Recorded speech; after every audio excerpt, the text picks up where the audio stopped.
Hello, everyone, and welcome to the first episode of what I like to call the Singer's Diary podcast. Now, I'm brand new to podcasting, so work with me as we're getting started, as we're getting it together. Hopefully, you guys can hear me okay. I am outside on my balcony, and I'm in New York City, so it's very loud. If you don't know me, my name is Alyssa Harris. I'm a professional vocalist for the past over 12 years now, full-time performer and singer and musician. And I'm also a vocal coach, and I help singers from all over achieve their singing goals. So, whether that's singing professionally, in any capacity, health and wellness, just everything to help singers. I do coaching, vocal coaching, career consulting, and all those kinds of things. So, if you're an aspiring singer and you just like to talk about singing, this is for you.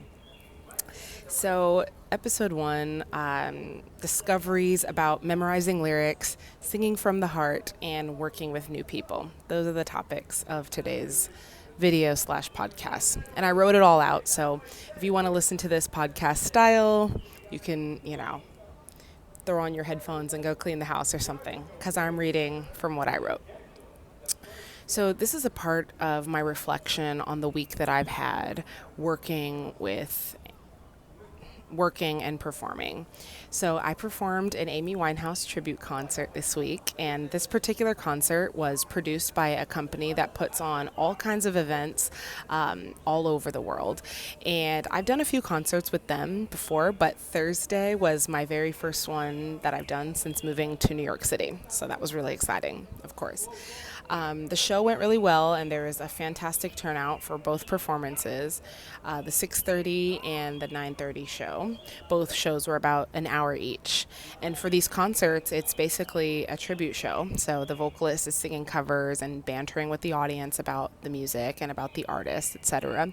And this company, they recently implemented a new rule that says when the vocalists are on stage singing, using iPads for referencing like lyrics and song lyrics, it's not allowed anymore.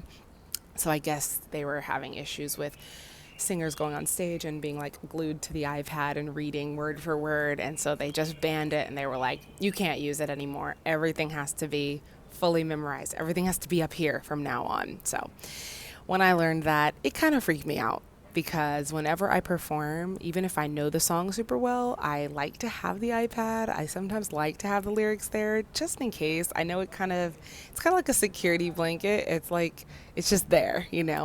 At the very least, I like to have it for the set list so I know what song is coming next, as the show progresses. That's understandable, right? But when I learned I have to be fully memorized for both of the shows, I was, like I said, freaking out. I knew these songs, of course I know Amy Winehouse's music, but it wasn't until I started diving deeper into the material that I realized, okay, I don't know these songs like that. So there was about 12 songs in total. And out of that 12, I want to say there was only like 3 that I knew by heart, like that I could just sing the lyrics without looking at them. And then the other majority of the set list I'd heard before but never sang. And then out of those, maybe 2 or 3 I had never even heard before in my life. So yeah, I was basically starting from scratch for a few of them, which was a little scary. And I also didn't have that long to learn this music because they just added the show in May. This was last week. It's still May, but they added it. I have another one in July, but I didn't know I was going to be on this one in May. Long story short, I did it, and I only had about a week and a half to prepare. So you can imagine what was happening the entire week leading up to the performance, which was on a Thursday night. I was going hard, right? I was pulling out all the stops, all the tricks that I could possibly try to learn songs, memorize songs. I was writing things down by hand because sometimes that helps as well. Helps me remember things when I write things down. I was listening to the songs on Spotify, like on repeat. I was practicing with karaoke tracks. I was doing everything I could, and I didn't think I could do it. At a certain point, I felt like I was not even retaining things anymore. Like it started to feel like, when you're studying and you're just like, I can't learn one more thing. Like my brain does not have the capacity to do that. And yeah, that was what was happening by like the third day. So around like the third day, intense studying of lyrics, I kind of had this breakthrough. And it was basically the crux of it was that Amy Winehouse, her lyrics and her songs, like they're very complex and there's a lot, they're really intricate, okay? They're really story heavy. So that's one of the things I love so much about her music. But that was part of the breakthrough. Aside from, the fact that they're very story heavy songs, the singing and the instrumentation is very soulful. It's very emotional. And I can relate to a lot of the stories that she tells in her songs. Not all of them, but some. So my breakthrough came when I decided to take a different approach to memorizing these lyrics. I looked at it less as remembering words and instead I approached it as remembering her stories. So for example, in the song called Just Friends, both the first and the second verses and of course the choruses are like so similar. They're pretty much exactly the same, which sometimes makes it harder to remember because they are so similar. You're like, wait, did I just sing the first or the second verse? I don't know. But in that song, in the second verse, she says, and no, I'm not ashamed, but the guilt will kill you. If she don't first, I'll never love you like her, right? So just thinking about that line and really considering what the song is about, really just thinking about what she's saying. It's basically about a forbidden friendship, right, between two people who are obviously attracted to each other, but maybe they're partnered. They've got a significant other, and I had to sit there and I had to listen to that lyric. I had to do some song analysis, like ask myself, what is she or the main character? What is she saying? What is her story? And that made the words and the story just fall right into place. Like, I'm not ashamed, but the guilt will kill you if she don't get your ass first. I'll never love you like her. Like, think about that. Think about being the other woman in a relationship. Like, you're really just telling that story. So that's where that breakthrough came for me in terms of I want to start calling it like singing from the heart. So it's not just about singing. It's not even really about performing like in a traditional structured like stage presency kind of way. It's more about being like the embodiment of the story and the words that are being spoken. It's really about being present with the song and with what the song is saying and almost like being intertwined with the story. I'm sure that's something that actors experience all the time. Like it's less about them saying lines and telling the story. It's about them being that person. And it's like, I'm telling my story because I'm that person, right? Overall, I think not having lyrics readily available to me was actually very helpful because it allowed me to be in the moment and connect more with the audience. Like we're a lot more prepared. I always say this, like we're more prepared than we think we are. And I think our subconscious brains are retaining a lot more than we give them credit for. And it happens to me a lot actually, where I'll start singing something freely and it's like I don't even think about it at all and the words just start flowing and I remember them. I'm like, I haven't heard that song in years. How did I know every single word? Oh, because I was feeling the song. I was in my memories of the song and I love the song, right?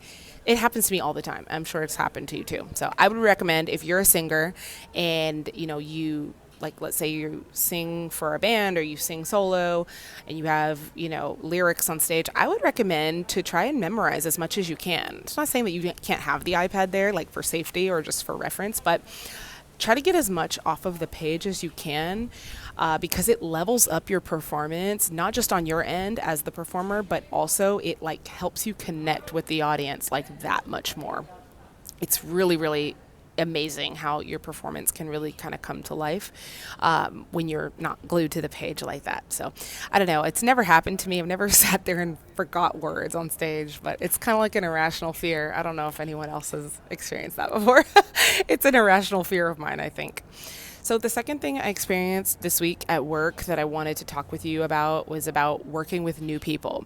Now, as musicians and singers and performers, I feel like we're always meeting new people all the time, especially when you get into the corporate arena, like wedding bands, cruise ship bands, etc. And you're always a part of like this revolving door, like this ever evolving door of musicians that are always getting like mixed and matched. And if you're like me and you're getting a little long in the tooth and you've been in this game for a long time, you've been doing this a long time, you start seeing some of the same people like over and over again. And that's been the case for me. And I love it actually because it's like so nice. Oh my God, I worked with you like 2 years ago, or I worked with you last week. Like it's great. But especially moving to New York City, I've had the experience where I've been meeting a ton of new musicians. Like in the past like couple weeks, I did like 3 weddings and there are like 3 events, and I had this Amy show. I've met like 40 new musicians, you guys, and it's been incredible. I love it. Like, it's been such a pleasure for me to work with new people. But while it's amazing, it can also be a little, I don't know the word, is it nerve wracking or like intimidating? Because when you enter a new situation where you don't know anybody and you like, want to make sure you're doing your best. It can be a little like intimidating, especially if they all know each other and you're like the odd person out. I don't know. It's a little like, it can be a little uneasy. And in general, like take work and performing out of it. I'm a cool person to be around, like to hang out with in real, regular life. And in most situations, like people like me, right? When they meet me for the first time, like I'm very well liked by strangers and just people in general. I make friends easily, and I haven't had too many people that just don't like me. Everyone's really lovely, but I find myself when I'm in a work environment, like I get so like wrapped up in like, oh my God, I want these people to like, I want to make a good impression. I want them to like me. And I know that's not realistic. Like I have to let that go because no, everyone's not going to like you. It just is what it is. That's not how life works, right? But I try to ease like my little bit of like nervousness or like uneasiness about like working with a new group, working with new people, is that I try to obviously just be myself, my normal likable self. But aside from that, I try to show up and be like the best musician I can be. So that's showing up prepared, having the right materials, helping out when needed, trying to accommodate where I can, and being communicating well, communicating clearly, so on and so forth. And I always feel there can be some pressure in initial meetings and making good first impressions with people in general, but especially at work. Like, I don't know why it always like it's that added like layer, right? I know not only do I want to do a good job, like I want everyone to like think I'm cool too. Not think I'm cool, but like want to work with me again at the very least, right? So when you come into a situation like that, like I had to tell myself this, I'm telling you all this, like try to put your best foot forward. I'm super critical of myself in general. People are not as critical of you as you are of yourself. That's just always, we know that, right? In this industry, like so many industries out there, your reputation is everything. Your reputation is super important. And so got to be aware of how you're coming off. But all you can really do, like I said, is be yourself and make sure you're doing your absolute best. Sounds cliche, sounds simple, but that's really all it is. You focus on what you can control. And that's been my word for this week. These are the things I'm learning. Yeah, so this week and the weeks to come in this podcast, we'll be talking about singer things. It's going to be like my own personal little debrief of work and life and singing stuff. So if you have questions, if you're working already as a singer, awesome. Tell me your thoughts. I'd love to hear them. If you want to work as a singer, if you're got questions, if you're a performer and you want to figure out how you can do it professionally, hit me up because I can help. And let me know topics you want to chat about. I'm gonna try to do these every week. But yeah, I'm looking forward to talking to you guys, and I'll see you in the next one.